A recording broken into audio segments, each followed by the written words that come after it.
Hey everybody, Joe Cortez and James Burns of FrontRowPreps.com, powered by Chicken Ranch Casino and Golden Bear Physical Therapy. Time once again, Burnsy, for our large and small school football rankings, brought to you by Valley Orthopedic, the bone and joint specialists. Burnsy, let's start with the large schools. We had a tie for the top spot last week between Buhack Colony and Turlock. Turlock overtakes them this week. It's outright number one. Yeah, we talked about the scenarios last week. We had them tied atop the large school standings, but we felt that if Turlock beat Sheldon and it was convincing enough that we would elevate Turlock over Buhack Colony, it was a no-brainer that Buhack Colony was going to beat Western Ranch, and they did 71-14. But Turlock went out and beat Sheldon 14-6, and Sheldon has been a D1 playoff opponent for the last 4 years. A little down this year, but little down this year, still, but still a top flight program. Still a tough program to beat. 14-6 doesn't sound all that sexy, but the Turlock defense held Sheldon to less than 3 yards per play, and Frias scored the eventual game-winning touchdown. It went 14-6, so we elevated them. And truth be told, everybody we've talked to, from Tracy, Coach Matt Shroud, they believe Turlock is the best team in our region, and I think that last week's victory Seal that. Number 3, your alma mater, Manteca, 3-1. They've got a big VOL opener against Central Catholic this week.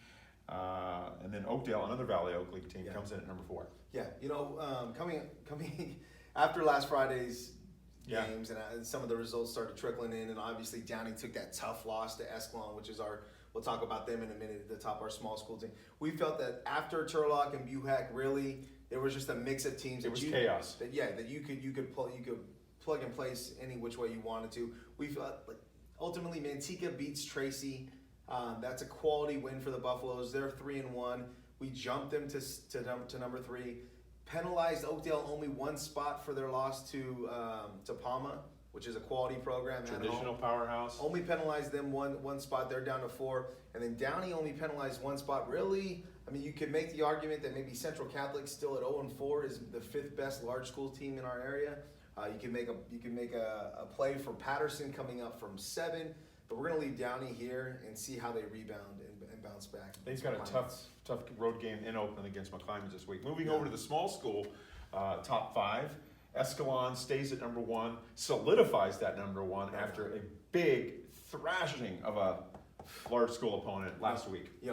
Andrew Beam called it a once-in-a-lifetime opportunity, and the boys treated it as such. I mean, they ran wild on Downey. And it wasn't just Luke Anderson and Caden Christensen. The defense was phenomenal. Gave them no space. Anytime Downey caught the ball, they were all over him.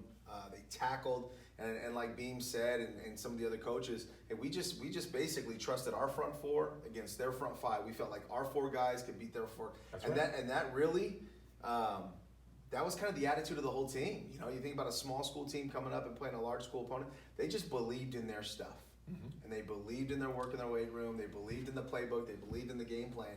And all they did was, that is probably the most impressive victory of the season so far, and a big reason why they're number 1 without a doubt. You and I both picked Downey in that game, and we both thought Escalon could win that matchup if it were in Escalon on the thick grass. And we thought maybe they could win 28-27 or something like that. We had no clue.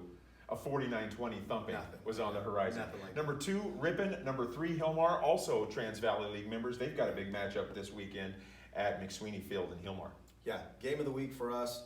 Ripon has won 4 of the last 5, and we'll talk more about that in our breakdown of this week's games. Ripon is a clear-cut number 2 for me at least.